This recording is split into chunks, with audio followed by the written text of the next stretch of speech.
Bonjour à tous. Pour ce second tutoriel, je vous propose de découvrir certaines fonctionnalités de votre smartphone et quelques trucs et astuces bien connus des photographes pour la prise de vue en intérieur comme en extérieur. Si votre téléphone fonctionne sous Android, nous allons installer une application pour contrôler l'appareil photo, plus performante que celle qui est installée par défaut. Si vous utilisez un iPhone, l'application de base sur la plupart des versions permet d'effectuer quelques-uns de ces réglages. Apple n'en offre qu'un nombre limité par défaut. Pour bénéficier de tous les réglages présentés dans ce tutoriel, il vous faudra donc recourir à une application comme Camera Plus pour un prix autour de 3 €. Étant moi-même utilisateur d'Android, j'essaierai de vous indiquer du mieux possible où trouver leur équivalent sur iPhone. Sur Android, nous allons donc commencer par télécharger l'application Open Camera. Elle est gratuite et open source, c'est-à-dire librement modifiable. Je vous rassure, nul besoin de savoir programmer pour profiter de ces nombreuses fonctionnalités. Pour cela, il va cependant nous falloir paramétrer l'application. Pour accéder aux paramètres, appuyez sur l'icône en forme de rouage, puis dirigez-vous dans le menu Paramètres photo. Le premier réglage à modifier est la qualité de l'image, c'est-à-dire son niveau de définition. Par défaut, il est normalement indiqué 90%, élevez-le donc à 100%. Ensuite, vérifiez que vous êtes bien sur la résolution maximale. Vous pouvez opter également pour un format différent, comme le carré, autrement appelé 1 pour 1. Cela peut être utile si vous souhaitez partager vos photos sans les recadrer, sur Instagram par exemple. Je ne conseille pas de descendre en dessous, à moins que vous ne soyez très limité en capacité de stockage sur votre téléphone. Enfin, vous pouvez jeter un œil aux autres options de ce menu et les changer à votre guise, mais nous n'en aurons pas besoin dans ce tutoriel. Plus important, dans le menu Camera Preview, assurez-vous de cocher l'option Afficher le zoom, car bien qu'il soit généralement inutile d'utiliser ce dernier, cette option permet de savoir s'il est actif ou non. Également, je recommande de cocher la case Montrer la ligne d'angle.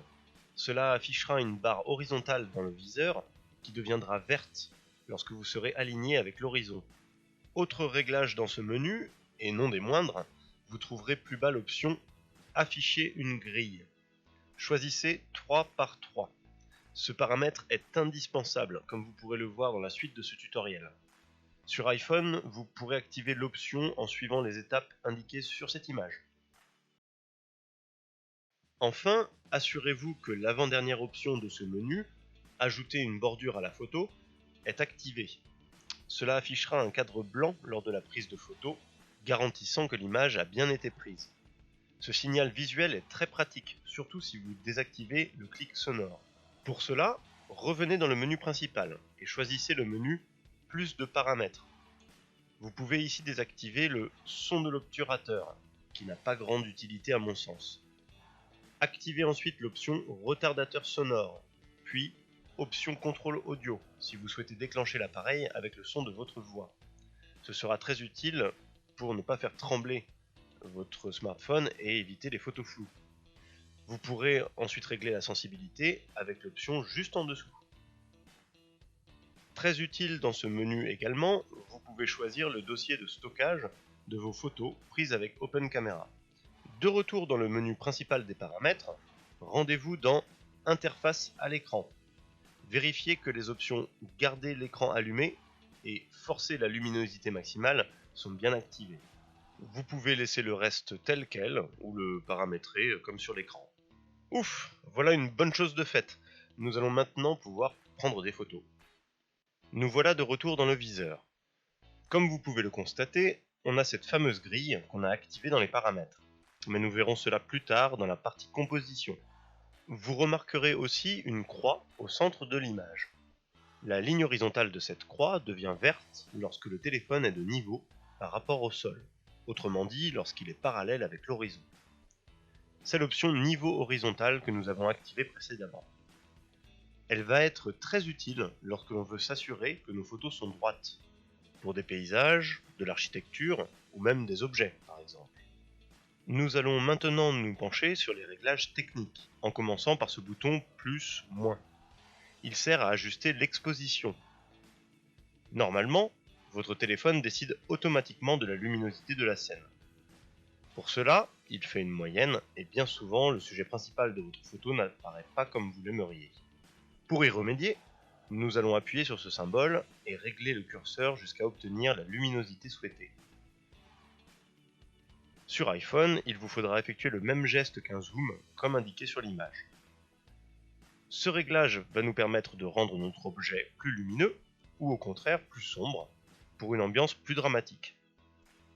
Ce sera tout aussi utile en extérieur pour compenser un contre-jour, ou à l'inverse, en accentuer l'effet, comme dans ces exemples. N'oubliez pas de remettre le curseur au milieu, autrement il restera dans la dernière position et les photos suivantes risqueront de ne pas être exposées correctement.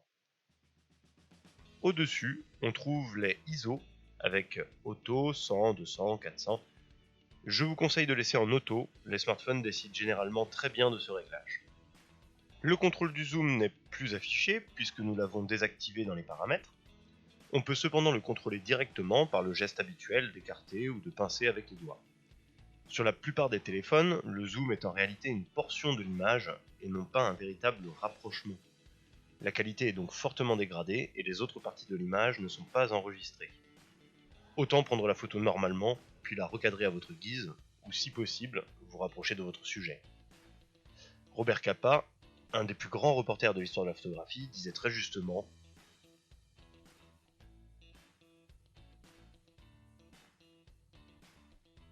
une autre option que je vous conseille d'éviter, c'est le flash. Le flash peut se révéler problématique. La lumière frontale est très brutale, elle aplatit les volumes et rend vos objets plats, sans parler des éclats de lumière souvent gênants. Certains grands photographes ne s'en privent pas, mais c'est alors un choix esthétique. Pour éviter que le flash ne se déclenche sans l'avoir décidé, appuyez sur les 3 ronds et choisissez le premier symbole en haut à gauche. Pour l'activer en permanence, ouvrez ce même menu et choisissez le 3e symbole. Je vous laisse juger de l'effet produit par le flash d'un smartphone en comparant ces deux images. Un problème récurrent avec les smartphones est le flou, particulièrement en prise de vue en intérieur et sans flash, dans une boîte à lumière ou encore en extérieur de nuit. À main levée, le téléphone bouge et la photo est floue. Pour remédier à cela, nous allons stabiliser le téléphone. Il existe plusieurs systèmes disponibles dans le commerce, parfois adaptables sur des trépieds, comme celui-ci. On peut aussi choisir de fabriquer son propre support, à l'aide d'un petit asseau de bois vissé sur une baguette de cadre, facile à trouver chez Emmaüs ou en ressourcerie.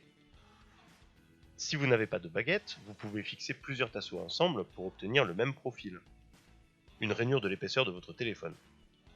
Sur ce support, la rainure est un peu plus large pour permettre de l'incliner et de le faire glisser.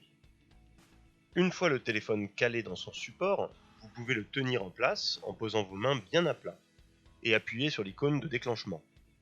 Si malgré cela votre téléphone bouge encore trop, pensez à activer la commande vocale, comme nous l'avons vu précédemment dans les paramètres. En dernier recours, vous pouvez utiliser le retardateur, accessible depuis le menu paramètres. Appuyez sur l'icône en forme de rouage, puis choisissez le temps qui vous semble nécessaire entre le moment où vous déclenchez et le moment où la photo sera prise. Généralement, 2 secondes suffisent pour stabiliser le téléphone. Pensez à le désactiver lorsque vous n'en avez plus besoin. La mise au point manuelle est une fonctionnalité commune à tous les smartphones, Android comme iPhone. Sans intervention de votre part, le téléphone fait le point automatiquement, c'est-à-dire qu'il décide de l'élément qui sera net dans votre photo. Vous pouvez cependant prendre le contrôle, en appuyant simplement sur l'élément de votre choix dans le viseur. Plus vous êtes proche de cet élément, et plus le flou d'arrière-plan sera prononcé. Inversement, plus cet élément sera loin, et moins vous constaterez de flou dans l'image. Alternativement, vous pouvez tout à fait choisir de faire le point sur l'arrière-plan, ce qui aura pour conséquence de flouter les éléments au premier plan. Ici encore, le flou dépendra de la distance entre ce premier plan et votre téléphone. Sur iPhone, laissez le doigt appuyé jusqu'à voir la mention AE/AF Lock. Cela permet de verrouiller la mise au point et l'exposition. Vous pouvez ensuite modifier votre cadrage sans perdre le point sur l'objet préalablement choisi. Pour déverrouiller, appuyez de nouveau sur l'écran. Dernier réglage, et non des moindres, la balance des blancs. Si vos photos ont une teinte colorée, généralement jaunâtre, comme c'est souvent le cas sous éclairage artificiel, c'est une bonne idée de corriger la balance des blancs au moment de la prise de vue. En extérieur, le mode automatique des téléphones fait généralement bien le travail. Mais en intérieur, ils peuvent avoir du mal à reconnaître les éléments blancs, indispensables pour calibrer le reste des couleurs. Celles-ci prennent par conséquent une teinte erronée qu'il faudra corriger par la suite. Mieux vaut s'épargner ces opérations supplémentaires en réglant correctement la balance dès le départ. Pour choisir vous-même le réglage correspondant le mieux à votre éclairage, appuyez sur la même icône que pour le flash et faites défiler la fenêtre qui apparaît. On y retrouve quelques raccourcis comme la résolution de l'appareil, le retardateur ou encore la grille. Puis tout en bas, la balance des blancs. Sur Auto par défaut, le choix incandescent vous donnera certainement de meilleurs résultats lorsque vous utilisez la boîte à lumière. En effet, ce réglage compense la couleur chaude des ampoules habituelles. Fluorescent sera plus approprié sous un éclairage de néon, réchauffant l'image pour compenser la teinte froide, bleutée des néons. Enfin, vous pouvez également essayer les deux derniers réglages, lumière du jour et nuageux, mais comme cela concerne la lumière naturelle, généralement, il n'y a pas lieu de s'en soucier. Pensez à remettre le mode auto à la fin de votre session, ou si vos sources lumineuses changent, autrement la balance des blancs risquera d'être faussée. Sur iPhone, l'appareil photo de base ne permet pas de modifier ce réglage. Il vous faudra pour cela acquérir une application plus perfectionnée, comme Camera Plus déjà cité, ou d'autres que vous trouverez sur l'iStore. Nous avons fait le tour des principaux réglages et fonctionnalités offerts par votre smartphone pour vous aider sur l'aspect technique de vos prises de vue. Je vous propose maintenant de nous pencher sur la composition, ou l'art de cadrer, c'est-à-dire organiser et placer les éléments dans vos photos. Les grandes règles de composition en photographie sont directement héritées des arts visuels précédant son invention, soit la peinture ou encore le dessin. Plutôt que règle, je préfère le terme de guide ou référence, car il n'est nullement, à mon sens, impératif de s'y conformer. Mais en les connaissant, vous serez capable de les adapter à vos besoins, les détourner, voire même les contourner. Et tout aussi important de les reconnaître lorsqu'elles sont utilisées dans un but précis, en témoignent les nombreuses publicités qui en font usage. La première de ces règles, et peut-être la plus utilisée, s'appelle la règle des tiers. C'est cette fameuse grille 3 par 3 que nous avons activée plus tôt. La grille découpe l'image en 3 parties égales, dans le sens horizontal et dans le sens vertical. Cette grille va être importante, car elle va nous permettre d'ajuster notre composition, c'est-à-dire placer les éléments dans le cadre, suivant des proportions harmonieuses et donc plaisantes pour l'œil humain. Cette grille va également servir à mettre en valeur certains éléments plutôt que d'autres. Elle va guider notre regard pour lui montrer où porter son attention en priorité.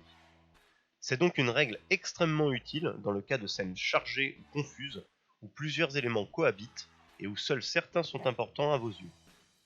Dans le cas de scènes moins encombrées, comme une plage par exemple, elle est tout aussi utile car elle évitera au regard de se perdre en lui indiquant l'importance à donner aux différents éléments présents dans l'image. En bref, la règle des tiers est un moyen privilégié de transmettre une émotion ou un message à travers vos photos.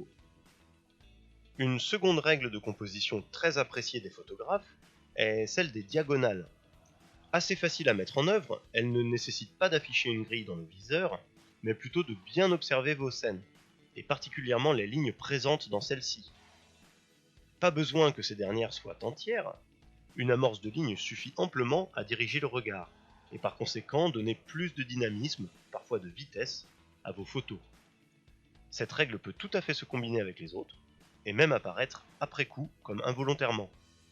Peu importe, entraînez-vous à la reconnaître dans vos photos, ainsi que l'effet qu'elle produit. Enfin, s'il existe de nombreuses autres règles de composition, nous terminerons avec la plus évidente, celle que nous transmet un miroir depuis que nous sommes en âge de nous reconnaître, la symétrie. La mise en œuvre de cette règle va de soi, mais j'ajouterai cependant qu'elle peut, comme les règles précédentes, être adaptée, contournée. On peut tout à fait introduire un élément non symétrique dans une composition par ailleurs symétrique, ou encore décentrer la symétrie en la plaçant légèrement sur un côté par exemple.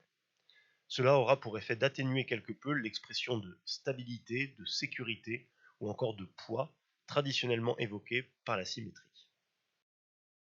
Ce tutoriel touche à sa fin.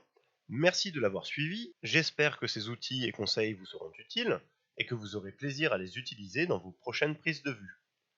Je vous invite par ailleurs à consulter mon précédent tutoriel pour fabriquer votre propre boîte à lumière, une sorte de mini studio qui vous permettra de mettre à profit toutes les astuces que nous avons vues aujourd'hui.